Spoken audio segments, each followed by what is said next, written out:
The Frog Prince. Chapter 1. Princess in Trouble.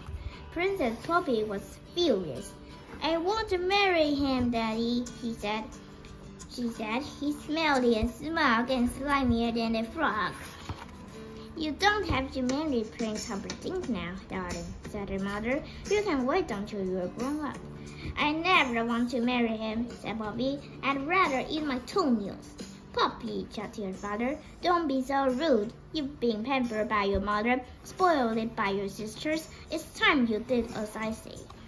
"Don't be mean to Poppy, Papa," cried her sisters. "And Humperdinck has such big teeth," wailed Poppy. "It's because I'm the youngest," Poppy went on sadly. "My sisters got all the best princesses. I hate being the youngest."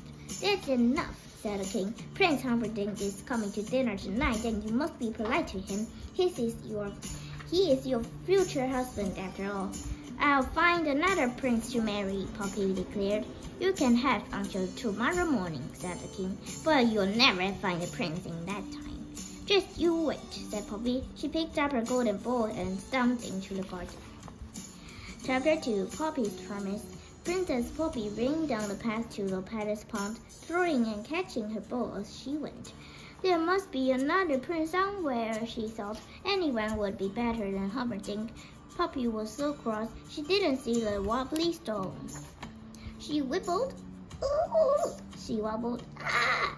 She slipped and fell, splat, face first into the pond. Her beautiful golden ball flew out of her hands with a loud splash. It disappeared into the deep, dark pond. "I hope it doesn't land on me." "Oh no," Poppy groaned. "My birthday present from Daddy. I'm in big trouble now," she thought. Poppy looked down into the pond, hoping to see her ball. Instead, she came face to face with a pair of big, bulging eyes. "Arr!" she cried. "A frog!" The frog cleared his throat. "Princess Poppy," he croaked, "let me help you. I am at your service." Poppy stared in surprise. "I've never met a talking frog before," she said. "Still, I don't see how you could help me." "I can fetch your ball for you," said the frog. "Oh," said Poppy, "thank you. I suppose you might be useful after all, but you must promise me something first," he added. Anything," agreed Poppy. "Promise that you'll let me live in your palace. I want to eat from your plate, drink from your glass, and sleep on your silken pillow." "Yuck! In your dreams," thought Poppy. But out loud she said, "I promise." Chapter 3. Frog to the Rescue. The frog pushed down on his feet, leaped up with his legs, and plunged into the pond.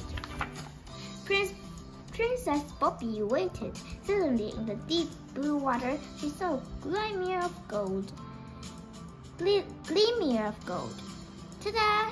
The frog rose out of the pond. Above his head, he held a golden ball. "Hooray!" shouted Poppy. She snatched up the ball and raced back to the palace. "Hey!" the frog called after her. "What about your promise?" But Poppy was already too far away to hear. The frog hopped as fast as he could, but he couldn't catch up with Poppy. "Wait for me!" Chapter 4. Into the Palace. Poppy arrived back just in time to change for dinner. "I'm coming! Hurry up, Poppy!" She had to sit next to Prince Humperdinck, who smelled of cabbage. "Greetings, Princess Poppy." Just then there was a faint tapping sound. "Is someone at the door?" asked the queen. Poppy had the sinking feeling. She rushed to the door, opened it, and peered outside. "Hello," said the frog. Poppy slammed the door in his face. "Who was that?" said the king. "No one," Poppy said quickly. "That's funny," said Prince Humperdinck. "I was sure I heard someone." "Shh!" The tapping noise came again. "Poppy, I really do think someone's there," said the queen. "I'll ask the footman to look," said the king. "No, Daddy, don't!" cried the Poppy. Only the frog. How horrible! He wrecked my golden bowl around the pond, Poppy added, and I sort of said you could stay with me. Then you must keep your word, fellow looking. There's the frog in. I'd really rather you didn't. Oh, Daddy, I can't, said Poppy. He's so wet and dirty. Poppy, said the father furiously. Let that frog in right now. Poppy dragged her feet to the door, praying that the frog had gone. But soon as she opened the door, the frog shut inside.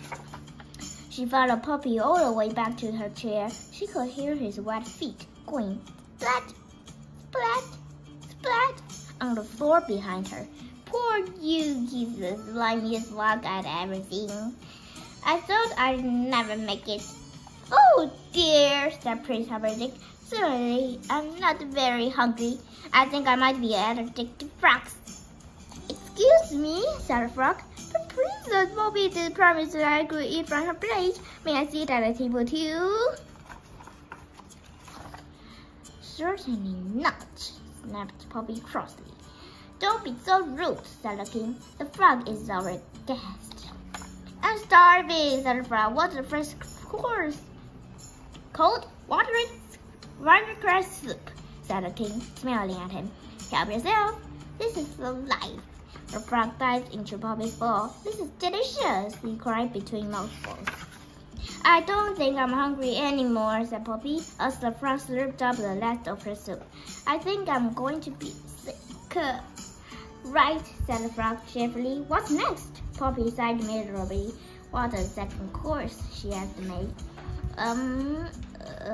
The maid began nervously. Come on, said the king. You must know what's for supper. Well, you see, your highness, the maid went on.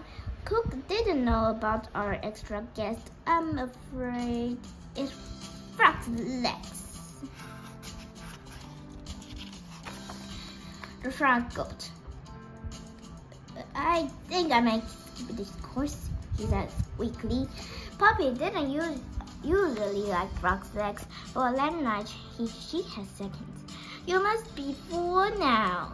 Isn't it time for bed, princess? Said the frog. Oh no, cried Poppy. You are not coming anywhere near my bedroom. Well, you promised, said the frog. You can carry me on a cushion.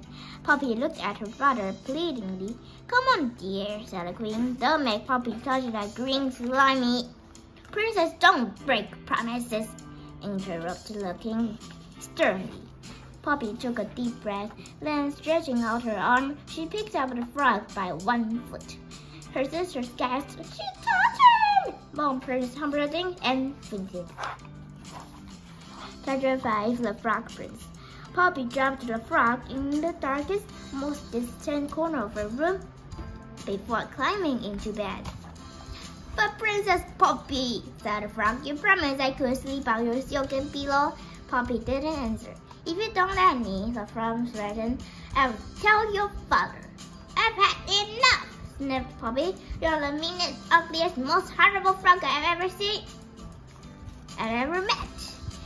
Once more, she added, if you mention my promise one more time, I'll throw you out of the window. No, you won't, said the frog. You wouldn't dare. Your promise. I do dare, said Poppy in a fury. She strolled over to the frog, picked him up, and threw him out of the window. There was a long silence, followed by a loud splash. Poppy suddenly realized what she'd done. She was horrified. Frog, say something! I hope I have to kill him, she cried, and ran down the stairs as fast as her legs could carry her. Dum dum dum dum dum dum dum. Outside, the frog was laying sprawled on a padded stone. Poppy picked him up as gently as she could. Are you all right? She whispered. Yes, croaked the frog, carefully feeling his head. I didn't mean to hurt you, said Poppy. I'm so sorry. And she bent down and kissed him. There was a loud crash of thunder, followed by a shower of sparks. The frog had vanished. In his place stood a handsome young prince. At last, shouted the prince, I'm human again. No more slimy sling, no more wet feet, no more flies. One by one, the palace windows flew open and everyone looked out. What's going on? yelled the king. I'm coming down. What happened to you? Poppy asked the prince. A wicked witch cast an evil spell on me, he said. I could only become human again if a princess kissed me. So it's because of me that you are a prince again? said Poppy, feeling rather proud. Oh yes, said the prince, but you didn't throw me out of the window first. Still, said Poppy, there aren't many princesses who would kiss a frog. That's true. How can I make it up to you? Well, you could marry me. Excuse me, said Prince Harvardin, but Poppy is going to marry me. No, I'm not, said Poppy. It hasn't been arranged yet. And Daddy, you did say I could find my own prince. That's true, said the king with a sigh. In that case, said the prince, getting down on one knee, if you promise not to throw me out of the window again, I promise. Princess Poppy, will you marry me? I will, said Poppy, and she did. The tale of the Frog Prince has been around since the 13th century. It was told by storytellers all over Europe. This legend is from the retelling by Jacob and William Grimm, two brothers who lived in Germany in the early 1800s. The end.